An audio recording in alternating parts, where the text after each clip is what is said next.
Hello, everyone. Today, I'd like to return to two of my favorite producers in Armagnac, who are really actually the same producer. So, the Rosas family in the Ténarats has two different estates that they run and sell Armagnac under different names for. And those two estates are Dorançon and Château de Lebrun. I have been trying to figure out where these things are, and they're both listed as in Gassan, which is a bit weird because southwest of there is a town actually named Argenson, so I'm not entirely sure what's going on. But anyways, there's two different estates run by the same family, and they make Armagnac in it's a pretty woody, heavy style. I mean, it's rum adjacent stuff, but we're not talking about the same kind of like woody style as you get in like a L'Incantadas kind of L'Incantadas house style, because these folks are using natural fermentation, spontaneous fermentation. They're not getting their yeasties out of a Red Star box. No. The yeasties are coming out of the air, off of the grapes and the stems, out of the whatever is in the fermenters already. So and that gives these distillates just a little bit more character, which I like. These are some of my favorite Armagnacs out there. So we're going to do 2 flights of 3. We're going to start with the Lebrons because the ABVs seem a little bit lower. Let's put it that way. And I'm going to set my glasses up right here. We're going to get to pouring, and I will tell you all about these. So what have I got here? I have got... this one is interesting. This is... I know it says 2001 on the bottle, but do not let that fool you. This is not a vintage bottling. This is a Solera. So it was a Solera started in 2001, where they have been successfully pulling out older spirit and topping it off with younger spirit. So this is actually a mix of stuff somewhere between 3 and 20 years old. And then we got a 1986. But this was bottled quite a bit earlier than this, 1994, making them just about the same age. So I'm very curious to see if there were sort of changes in the house style over time. All right, and that is what we've got. I got my water there. I got my Sharpie for writing my scores down. Let's get this started. We're going to start out with the this very interesting Solera. This is Fodra C1, 43.2% alcohol by volume. This, I've never ever seen this in, southern France, let alone Armagnac before. So I'm super duper excited to try this, but this is a family that tries interesting things. Let's see what happens.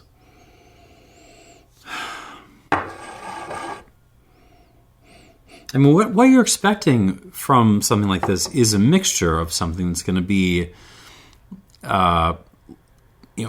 bring some of those fresher notes you get from younger Armagnac, some of the flowers, the aromatics, the grapiness, with some of the more aggressive woody notes of older Armagnacs. So you're kind of getting that.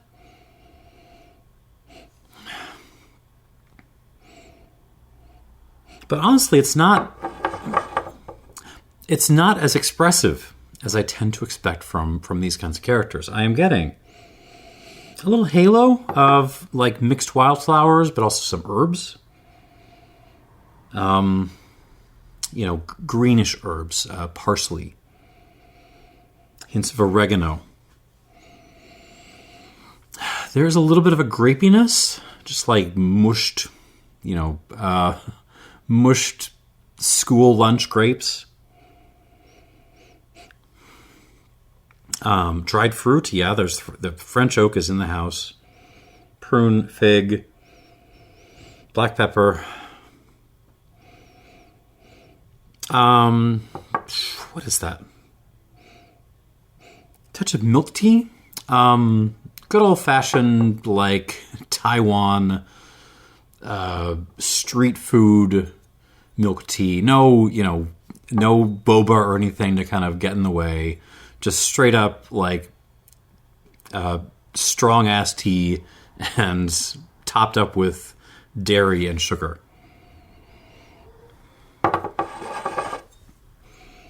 There's a kind of earthiness to this. There's a little bit of like potting peat. Not Scotland peat, not Islay. This is like the stuff you put your flowers in springtime. Actually, we should start doing that. We're getting a late start on everything. I mean, it's pretty. Now that I'm swirling the heck out of this, there's a little bit of like a Moscato d'Asti thing creeping in, but it's pretty subtle, and it's kind of pushed back behind the dried fruits, the French oaky stuff. Okay, on the palate.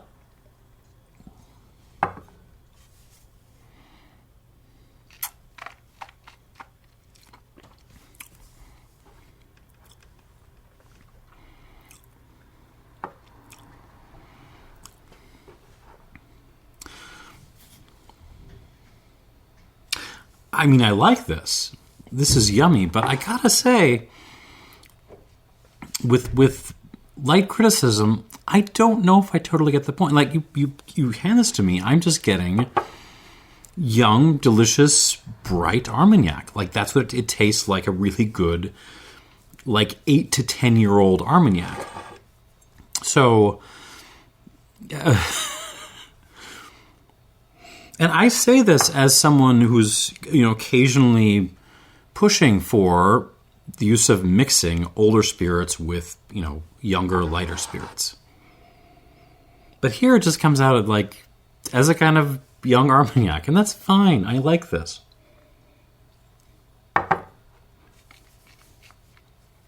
I'm guessing it's pretty expensive. The Rose family stuff is pretty expensive, but I mean, I can't really object to the character of this. I mean, okay, so let me step back and describe this. So, more mixed flowers, herbaceousness, kind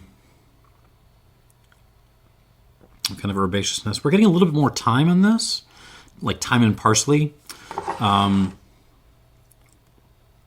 The floral thing, the Moscato thing, is a little bit more in play on the palate than it was in the nose. It was more of a hint on the nose.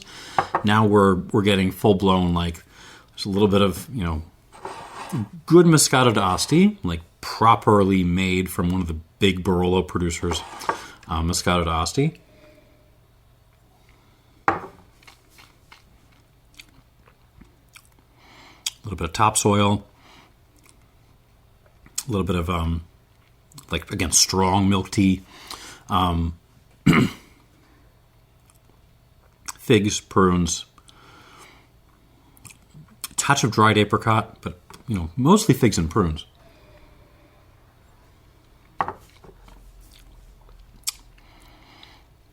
Hints of molasses,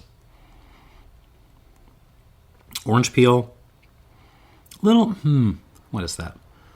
I was going to say lime peel, but I don't think it's lime peel.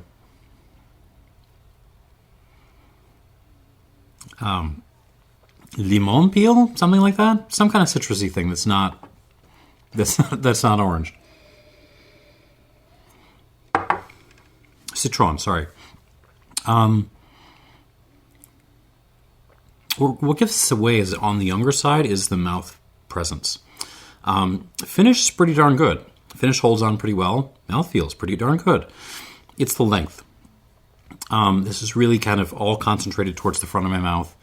And, it's fine. It's delicious. I enjoy this style, particularly the... there's a freshness, and I think that part of that comes from the grape mix. This is... what is this? Yeah, approximately 60 Uli Blanc, and then 20 each Colombard and Baco. So the Colombard, the slightly herbaceous character of the Colombard is kind of giving this a little lift. I want to see what this does with water. I want to see if that kind of pushes this in a direction. What is this? Yeah. Okay, I can't get a full squirt, so I'm going to give it like a half squirt. There we go. And we're going to move on to this 1986.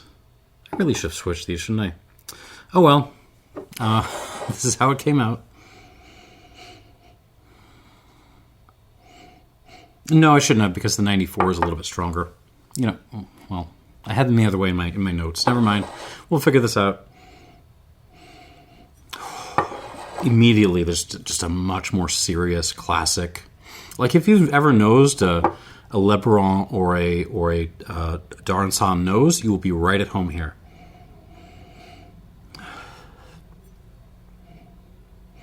Oh God, I love it. I mean, it smells like it smells like a rum to some extent. Like if think like the Versailles still, sorry, in from Guyana, from Diamond. But you're going to sprinkle a whole ton of flowers and herbs on top. That's kind of what this smells like. It smells like a classic rummy rum with a lot of herbs. Oh, and it's I love these Armagnacs. I really, really do. Yeah, so we are getting molasses, not blackstrap. It's lighter molasses mixed with like, I don't know, dirt, topsoil, fig, prune again, a little bit of like stoved Virginia tobacco, black pepper, strong black tea like an Assam tea or something. But then you got those little herbaceous touches on top. And we're leaning parsley, oregano, thyme, kind of that direction.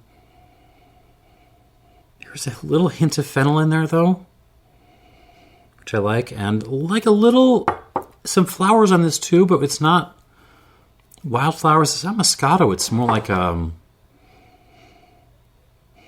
just a little whiff of potpourri. There's also some like stewed peach.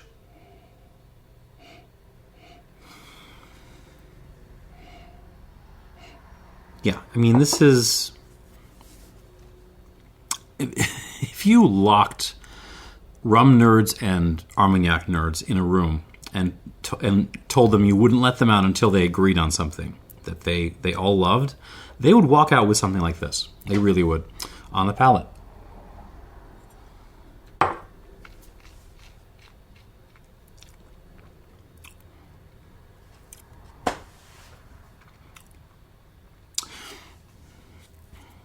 Oh.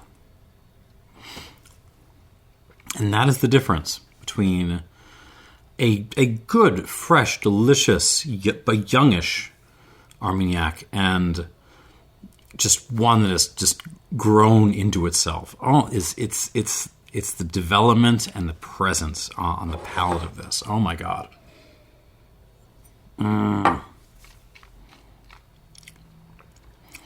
That's fabulous. This is completely taking over and dominating my mouth, and I'm enjoying it.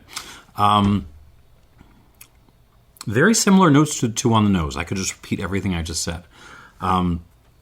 Intense woodiness, overstewed Assam tea, like stoved black Virginia tobacco, even some black Cavendish in there too. But then like topsoil, herbs, thyme especially, but also the parsley thing. A little halo of peach. Something tropical in there too. What is that? Like dried mango or something? Interesting. Then you got your standard French oaky kinds of fruits. Your prunes, your figs. A little bit of dried currant, maybe. And some aniseed, I think, maybe just a hint of aniseed. Oh man, huge mouth presence. immediately takes over my whole mouth. Terrific mouthfeel. Gets way back there into my tonsils, which I appreciate. And the finish on the Solera, the 2001 is fine. It is not bad by any means. But this just hits that sustain pedal and does not let that dang thing go. Again, I know I bring this up in every freaking video, but if your finish lasts a while, but it's all bitterness, it's all pepper and ash and tannins, like that's not a long finish. Even if those things hang on, like the other stuff has to hang on too, or it's not a long finish. And here, all those notes I just mentioned, they're hanging in there. I'm still tasting them, so I am absolutely impressed with this.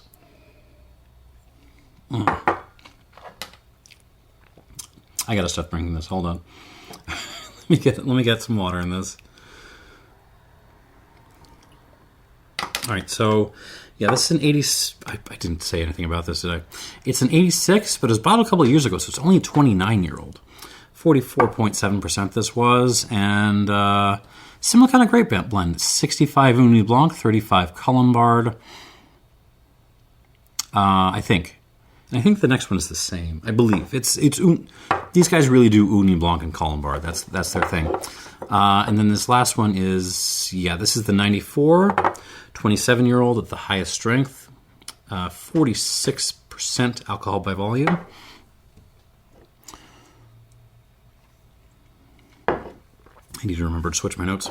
Okay, so this is interesting, right? So kind of the same age, but different vintage, just because of the bottling period. A little bit more quiet on this nose. We're in the same kind of style. We're still getting lots of cool. There's lots of herbs, thyme, parsley. A little bit of some kind of mint though coming through, like chocolate mint, not like the ice cream. I'm talking about like the actual plant.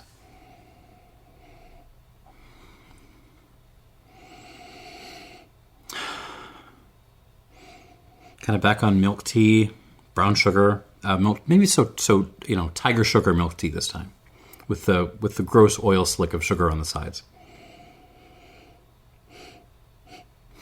Come on, wake up. White pepper, cinnamon. Oh, tons of cinnamon. Cinnamon, cardamom. Flowers again, leaning a little bit in potpourri direction, but nice. I'm getting whiffs of a lot of the stuff that was happening in the 87, but it's just not, or 86, whatever it is.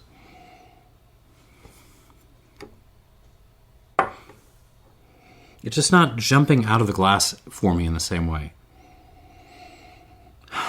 Come on. Okay, now there's some dried out, roadside old furniture, something like that.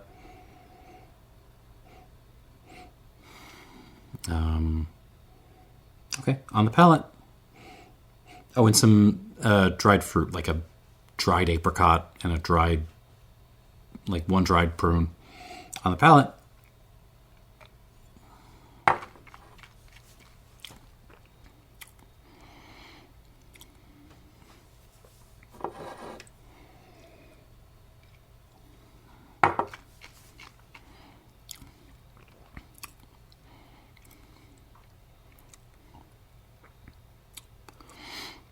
Very spicy.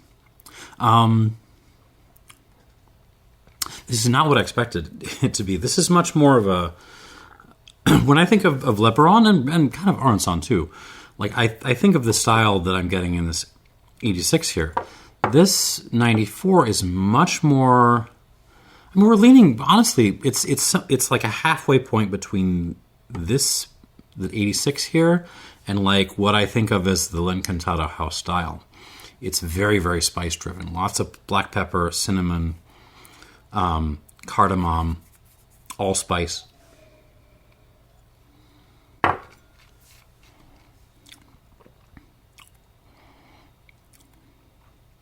This is a bottle with higher strength, but it actually feels a little bit thinner.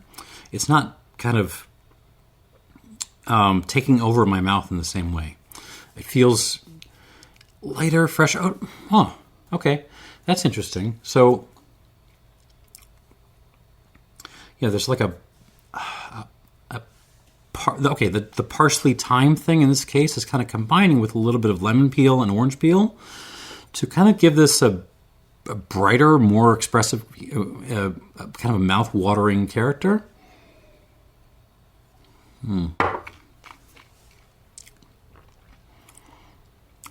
Milk tea again. I want to try the Solera again in a sec, because, I mean, this doesn't feel older than that. I mean, it's considerably older, but in terms of the way it's behaving, it's, yeah, I mean, this is tasting not super duper old.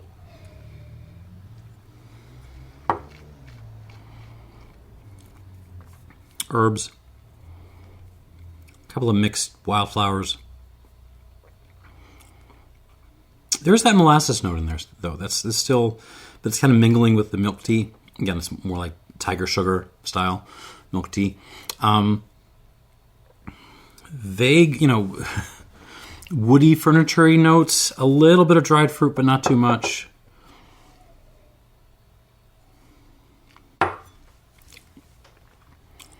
More spicy, more overtly woody, but that doesn't actually translate into like a more powerful mouthfeel. This also, a bit like the Solera, feels a hair bit short in the mouth. If anything, the finish doesn't hang on as long as that did. So I'm a little bit confused by this glass, to be honest. I will give it a squirt, and we'll come back to it and see what it does. Not totally what I was expecting. That being said, certainly a very delicious Armagnac. All right, back to the Solera 2001.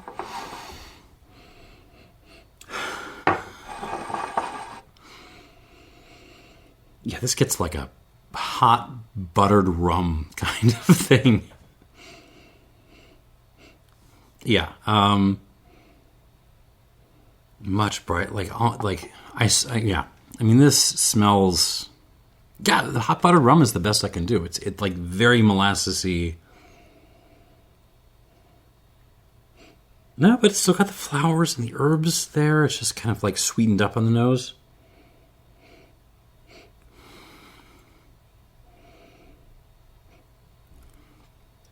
A little hint of citrus, brightening this up. A little hint of earthiness, the potting peat thing. Yeah, okay. On the palate.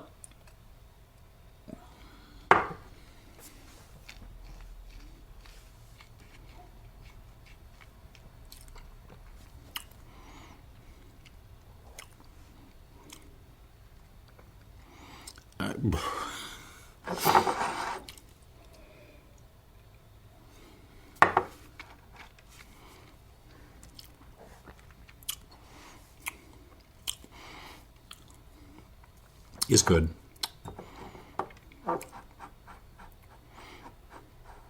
Yeah, I mean, what water really does, so it brings out a little bit more pepperiness, a little bit more of like a cinnamon stick kind of thing, but it also brings out just better mouth presence.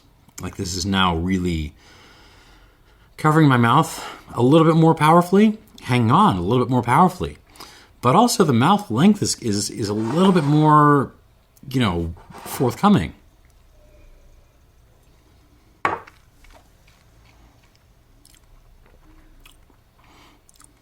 It's still not super, we're still not, getting into, 20-year-old Hamden DOK levels of mouth dominance here. Absolutely not. But this certainly improves with water. It still behaves a lot like a young Armagnac. That's just the way it behaves. But it's a very darn good young Armagnac, and I'm sure this is not inexpensive, but if you are rolling and you like this style, I think this is pretty good.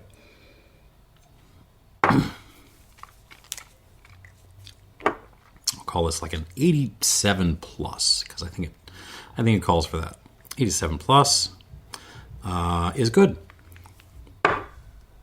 Let us see where the 86 goes. This was far and away my favorite of this flight going into the second round. This one also, like the molasses just comes straight on through. Like this smells more molassesy than most rums smell like.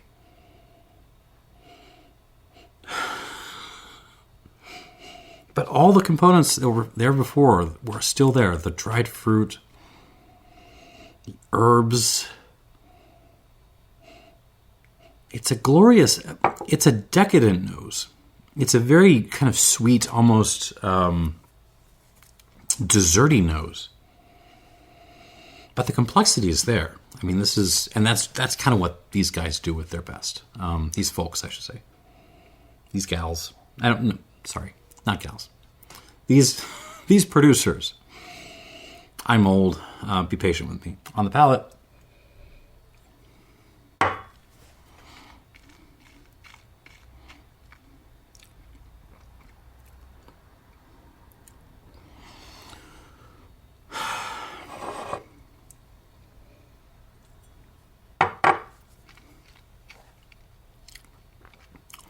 I mean, it was fabulous. Oh, God.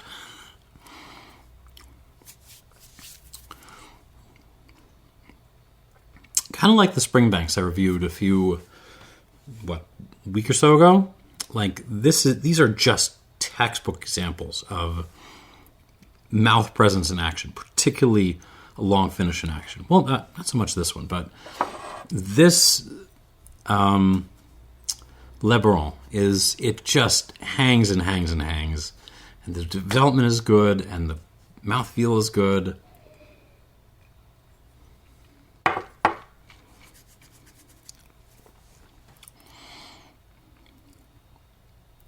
It's amazing. It's on the mid palate. I constantly get this thought of like, is this too sweet? Is this too syrupy and decadent? And the moment that thought comes in my mind, like it just explodes into herbs and like dry, but good dry, like tannins and power on the back. Like this is terrific.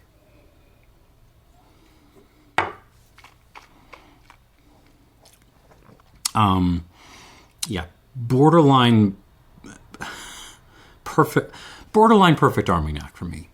Not totally typical of what I think of when I think of Armagnac. Like it is so rummy in certain kinds of ways, but fabulous. Doesn't really need water if I'm honest. Hasn't changed that much with water. It doesn't. This is just a great bottle. If you can still find it, I will give this an 89. 89 points for that Le Baron. And let us see what this 94 has got, now that I've given it a squirt.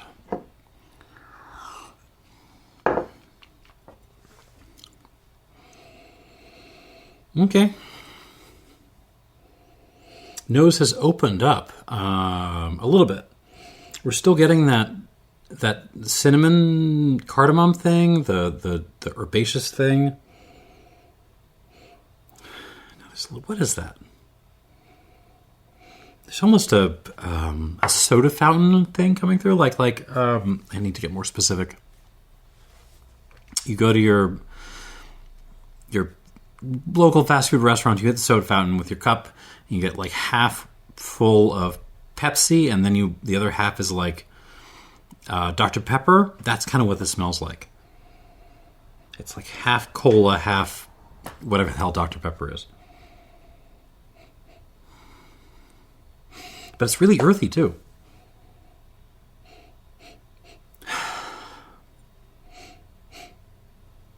This is definitely improved on the nose from where it was before, which is nice. On the palate,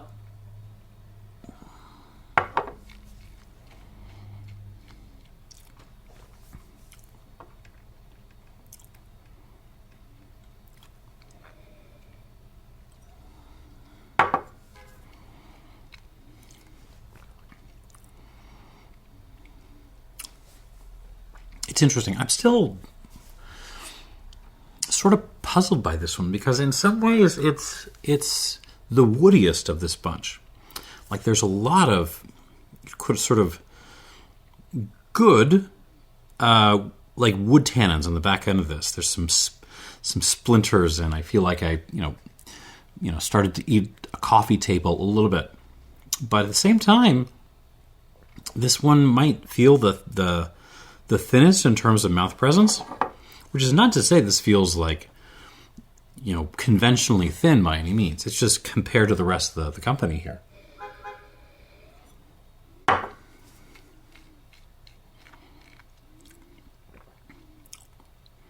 Some grapiness coming through, a little bit of that potpourri thing.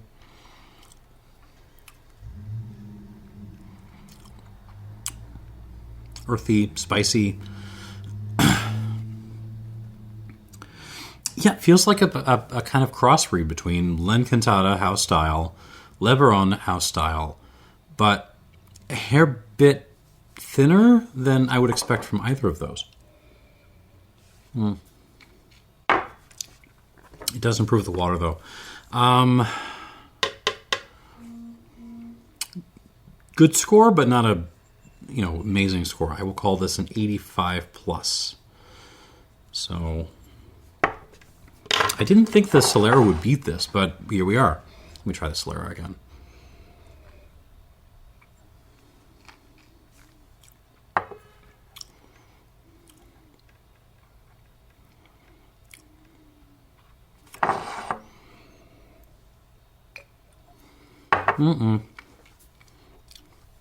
No, I'm being too unkind to the 94.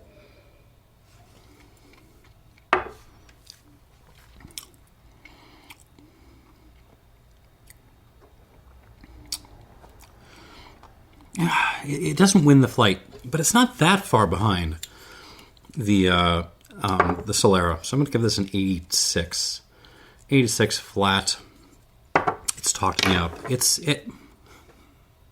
not my favorite, but a pretty darn good Armagnac. And let's get these out of the way, and we will switch flights.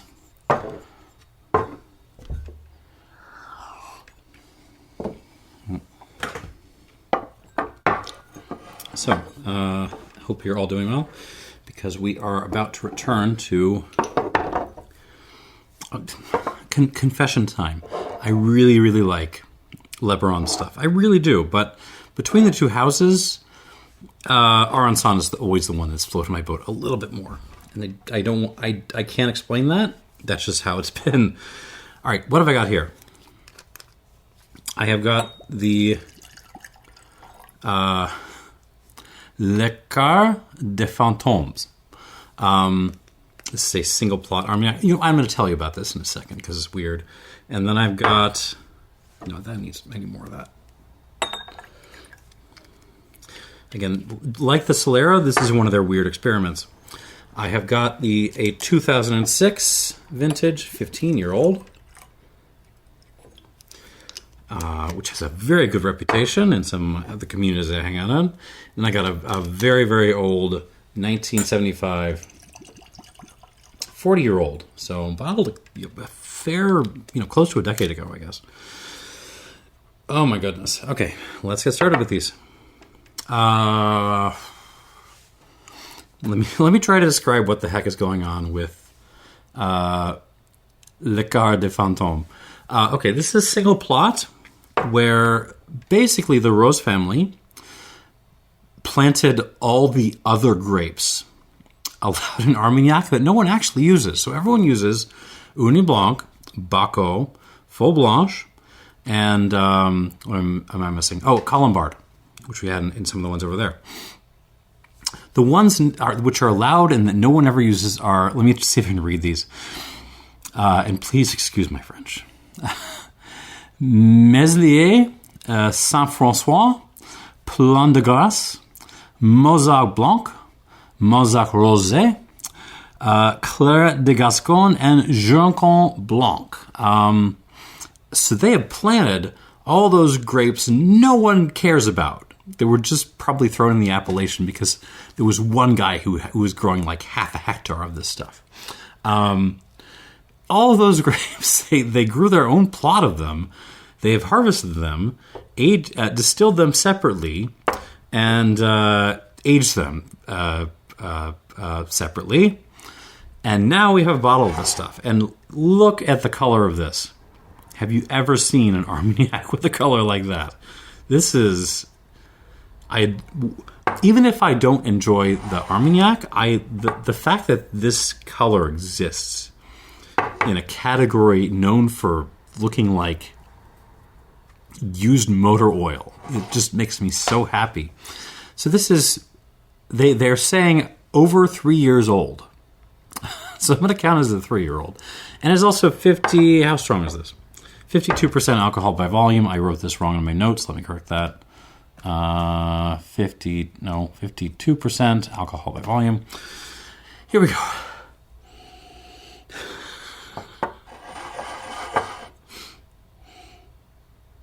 I mean, I just did a video on some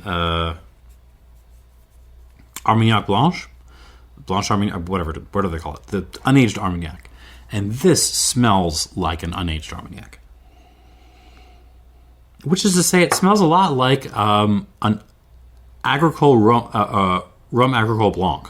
I mean, it's got tons of citrus, lemon peel, lime peel, orange peel.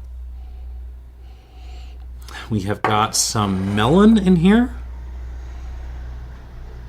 We've got a ton of flowers, wild flowers, but also a little bit of like a perfume thing, like a floral side of perfume.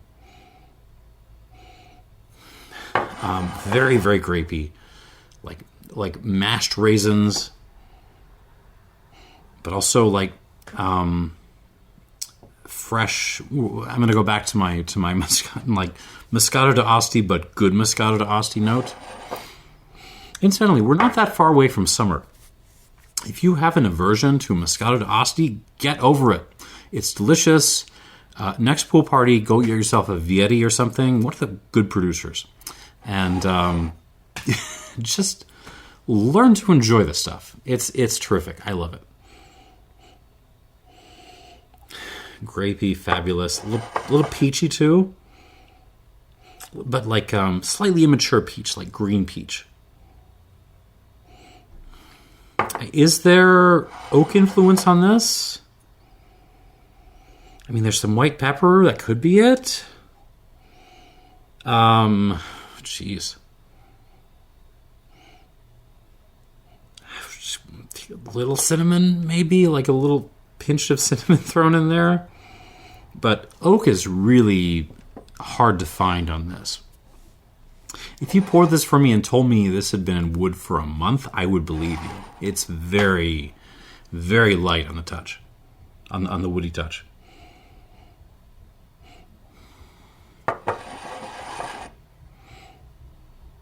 So yeah, what I can say without even tasting this is traditional Armagnac fans who like the dirty motor oil thing, who like their Rancio, are not going to enjoy this because it is just a different kind of thing on the palate.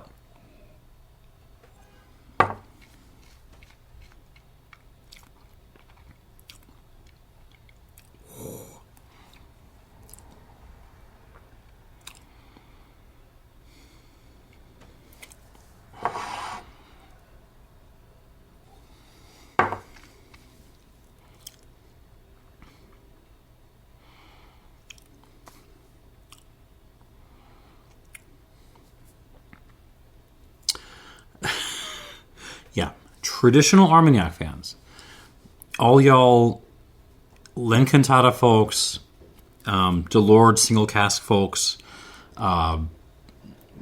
even all you traditional Daranson folks, really, honestly, really, leave the room right now. This is not your thing. On the other hand, if you are on Team Pisco, if you are Team, like, agricole Blanc,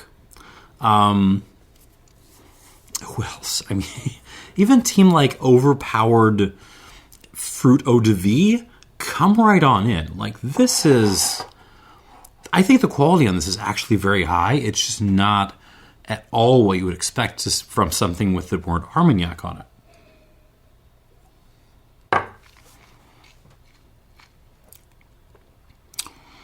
Yeah, this is more like a Pisco Reposado or something.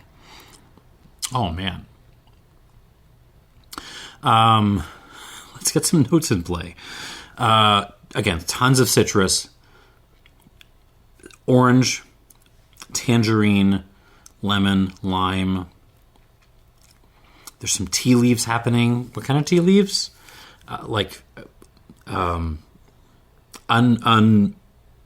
Mixed, unbrewed green tea leaves. The Moscato note is in there. The mashed raisins are in there.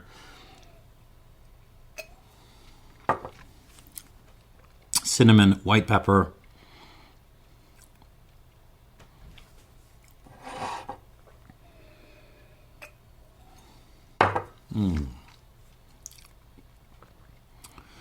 What is that? Apricot. Mirabelle plum, yeah. And just plum, straight up, like not prune, plum, just regular old juicy plum, like you'd buy at your local Aldi or something. This is fabulous.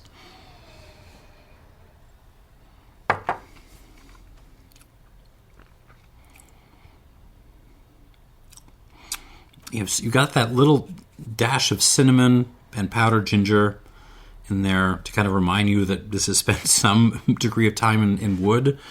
But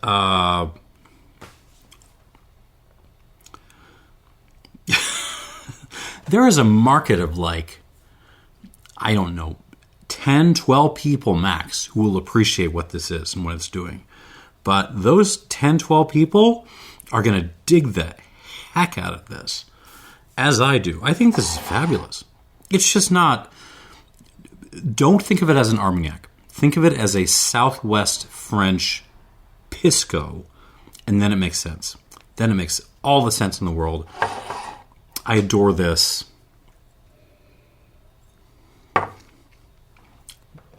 Oh, man. Good, really good mouth presence. Really takes over my mouth, and it's going to get better with water. I can tell. I can tell it's going to get better with water. Hangs in there, gets back in my tonsils a little bit.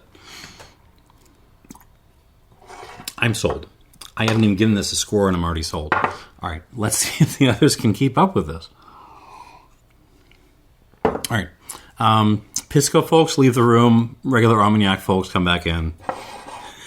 We are on the 2006. Again, this is a 15-year-old. I think this is majority Uni Blanc. I'm not sure. 42.8% alcohol by volume, though, so it's a little bit of a step down.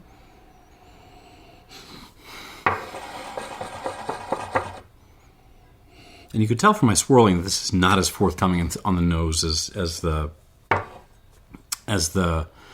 Cara de Fantôme, but nothing is like this is just blowing out of the glass. I can smell it from here.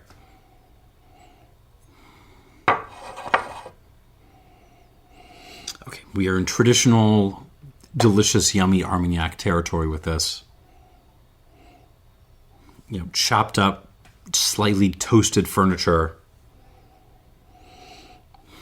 prunes, figs, a little bit of dried apricot, raisin, hints of florals. I think that that thing just wrecked my palate a little bit, to be honest. Wow. Okay. Almost like what is that? There's like a fruit roll-up kind of smell to this. Yeah, let's go with that. I'm looking for the kind of molassesy stuff I expect from Aranson. I'm not really getting it, but I am getting fruit roll-up. earthiness. There's a little bit of old dirt.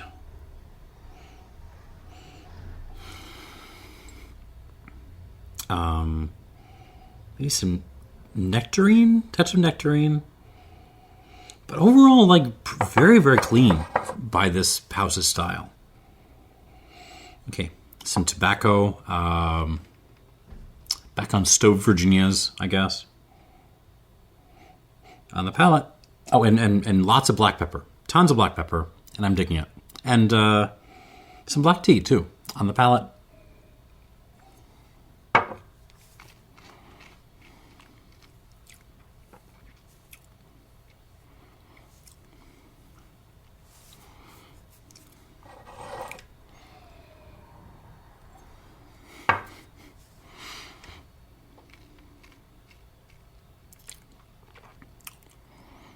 Oh.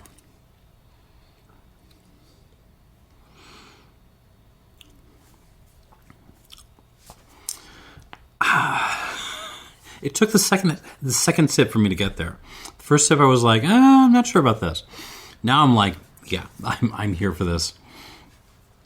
Imagine if someone made a fig, prune, and raisin fruit roll-up. With me? Sprinkled a little bit of like baking molasses on top. Not a whole lot, just a couple of drops. Covered the whole thing in like fresh topsoil. A couple of herbs thrown on top. Mainly parsley. Maybe a couple sprigs of thyme, well, why not? And black pepper. And then just douse the whole thing in English breakfast tea. That is what this tastes like.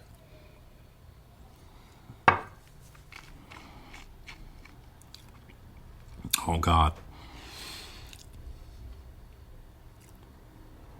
I love this house. I mean, it's just... the way this kind of arrives in a very tight way and just explodes in a fruity, messy, slightly grungy but delicious way, glorious way throughout the mouth is just fabulous.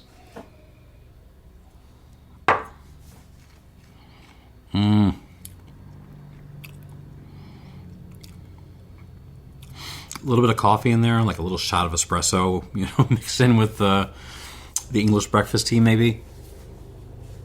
I mean, delicious. Just absolutely delicious. It's got a terrific mouth presence. Like, all around, no problems anywhere. But it's also, there's a hint of, what is that?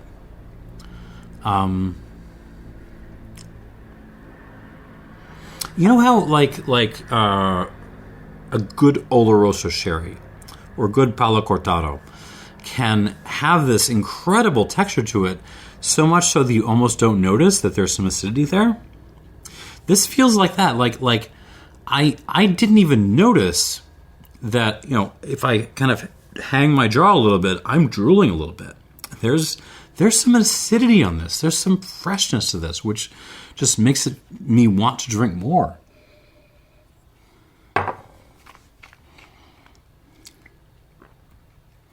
I can see why this has a reputation among the folks I run with.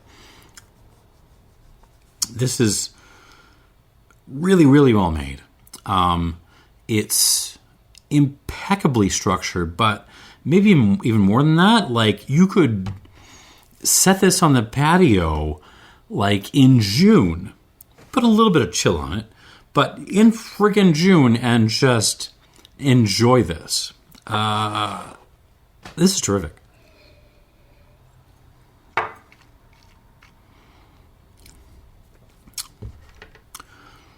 Yeah, so a little bit of that like Oloroso cherry, which is so bright that you don't even notice the acidity. That's a little bit of some extra character in this. All right, I'm going to give this some water. And we will come back to it. Not too much, like a couple squirts. 4, 5. There we go. This is fun. I mean, these two here could not be more different. But both of them, the quality is very, very, very high. And now, hey, let's do a 1975, just for fun. Now this thing, I believe, hit the market like close to a decade ago, 2016, something like that. It is 41% alcohol by volume. It's a 40-year-old. And let's see what we got.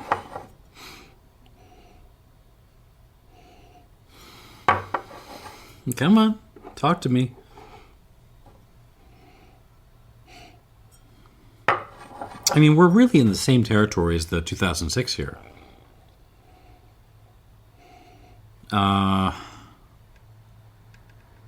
So yeah, I mean a little bit of that kind of like fruit roll up sprinkled of dried fruit, sprinkled with a little molasses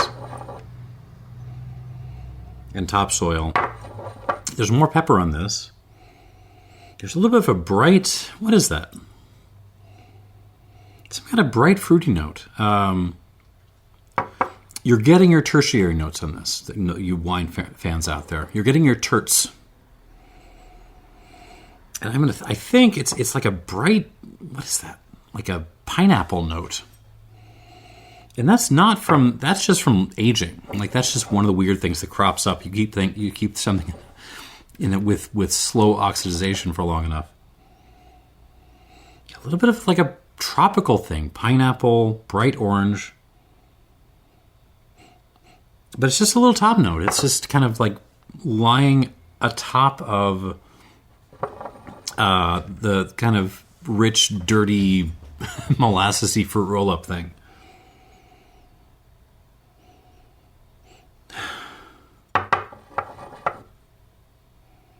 Oh, that is an achievement. The fact that you're edging into tertiary notes with this thing.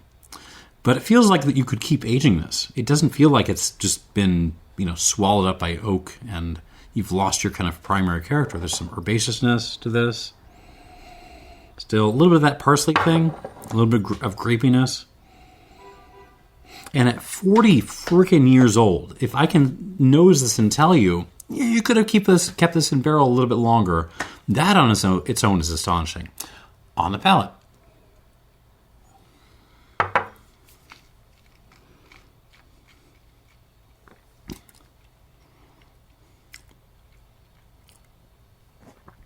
Oh, jeez. Oh. I do like this house.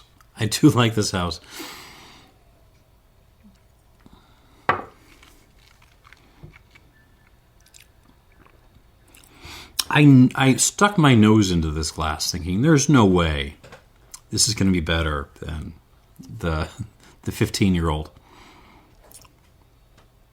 Yeah, I think we're approaching that though. There's such a dark element to this. Black Cavendish tobacco, stoved Virginia tobacco, topsoil, potting peat, grungy stuff, blackstrap molasses. Sure, why not? That fruit roll-up thing, but less prominent than I was expecting on the nose. Chopped up furniture. Strong black tea. Oh, but then just hovering above everything and is the tropical elements. The pineapple, almost a little bit of like a mango thing.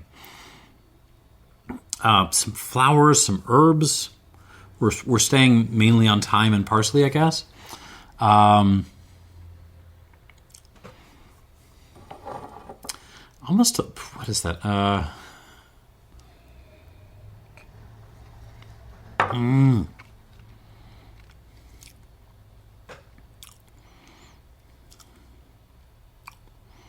Milk tea on this too. We're going back to some of the Liberons over there. Absolutely some milk tea on this. Citrus, bright citrus, orange peel. Mainly orangey stuff. Bergamot, tangerine too.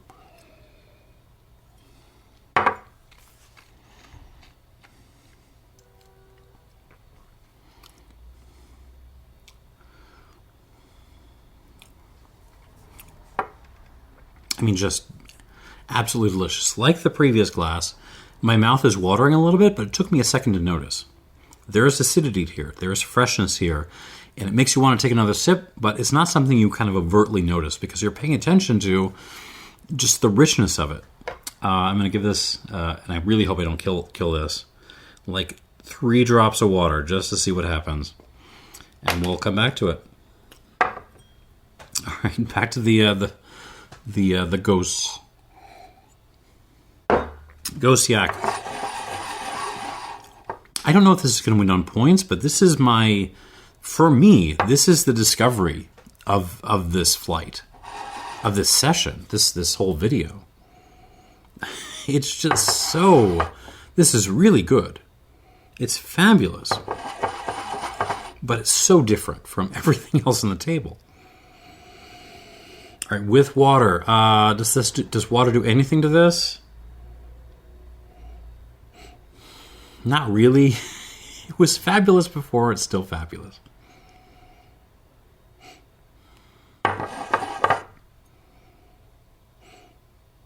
It's so bright, though. Flowers, citrus,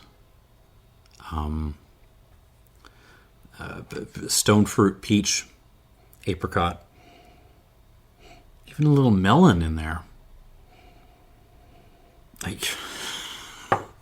I like this bottling. I had avoided this bottling because I looked at it and I thought, slightly gimmicky young Armagnac. And I might have been wrong. I might need to give this some serious consideration, which is bad because I've used up most of my booze budget for the next month already. I know May just started, but on the palate.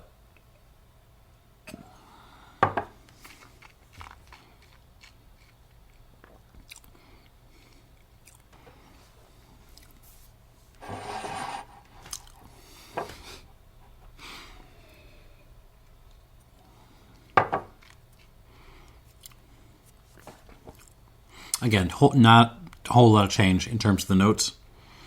As I suspected, the mouth presence has gotten better. It's just firmed up the mouthfeel. Just everything is tighter and has more power to it. I'm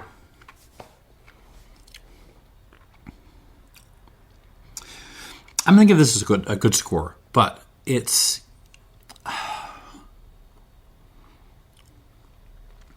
You have to understand the context for it. If you come into this as an Armagnac review, the score I'm about to give this is going to mess you up because this is not a traditional Armagnac by any means. This is more like, the Armagnac Blanches, which you've probably never tried because you're a traditional Armagnac fan, aren't you? So consider the score, but also take some context in it. If you are coming from L'Incantata world, you will not like this. You will think I'm an idiot for giving it the score I'm about to give this. But if you have been on the lookout for good Pisco, like I have, and good stuff in that style, not just Pisco, but other stuff, you are really going to appreciate this because it's really, really good.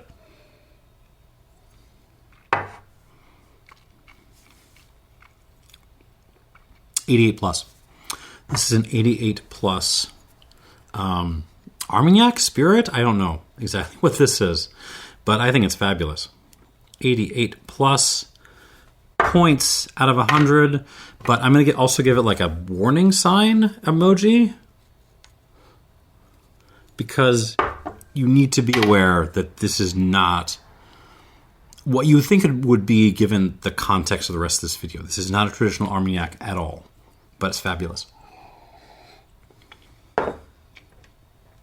On to the 2006.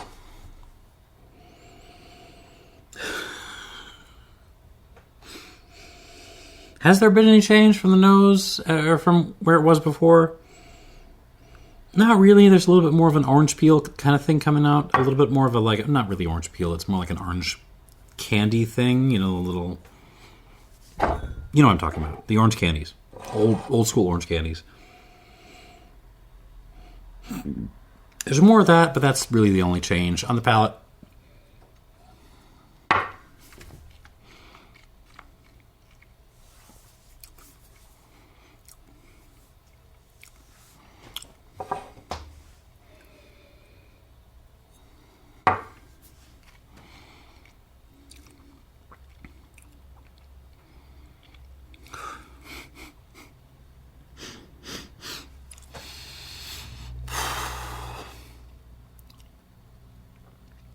I didn't think this was going to beat the Ghost Yak. I really didn't.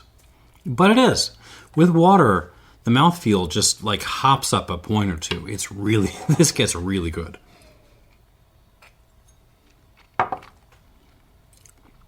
Notes are all the same. I could just repeat what I just said. But everything is firmed up a lot. And even firmed up a little bit more than the Ghost did. So I'm going to give this an 89. Because that's the kind of the video this is. I'm just handing out high scores left and right. Yeah, wow. We are back to the 75. We're going to see if this 40-year-old Armagnac from one of my favorite producers can beat the 2006.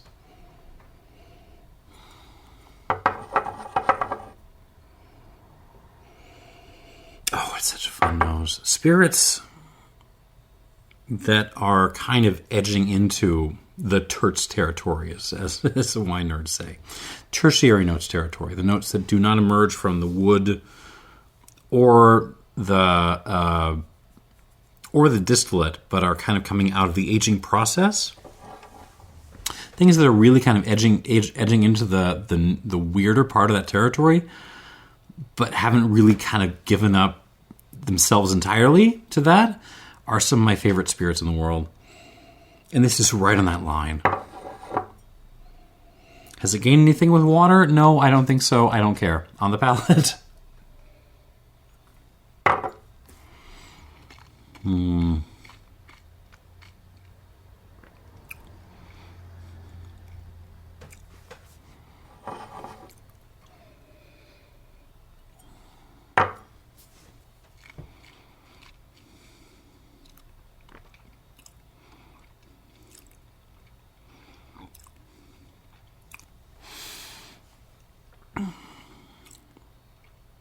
This is really good. I mean, it's absolutely gorgeous. I love the combination of those kind of bright, almost tropical elements with the dark, tobacco-y, dirty stuff. It has improved with water. The mouthfeel, in particular, is a little bit firmer.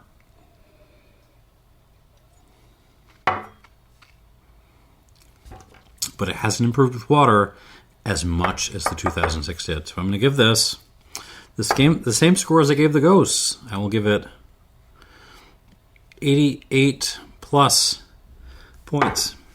And this is a fabulous lineup. I don't know what else to say. So yeah, that is your video. So what do we got here? We got your Orange Sans and your Leberons. I don't know how I'm going to sum this up, but yeah, the Leberon Solera, a lot better than I thought it was, and it really improves with water. 87 plus. The 86, I know you're not going to be able to get this anymore, but if you can, it's fabulous. 89 points. And the 94 Leberon, a little bit of a disappointment. 86. Still good, but the least of this lineup. In the Arançons, the absolutely incredible and remarkable Cara de Fantôme gets an 88 plus, and so does the 75. The fact that this thing, for me, for my money, for my palate, is matching something that is 40 freaking years old should tell you something. But both of these get the same score of 88 plus. And tying the Leberon over here is the Arançon 2006 with an 89-point score. And yeah, that is your lineup. Thank you for watching. And Yeah, I don't know what I got to add to all that. Thanks for watching and cheers. Have a good one.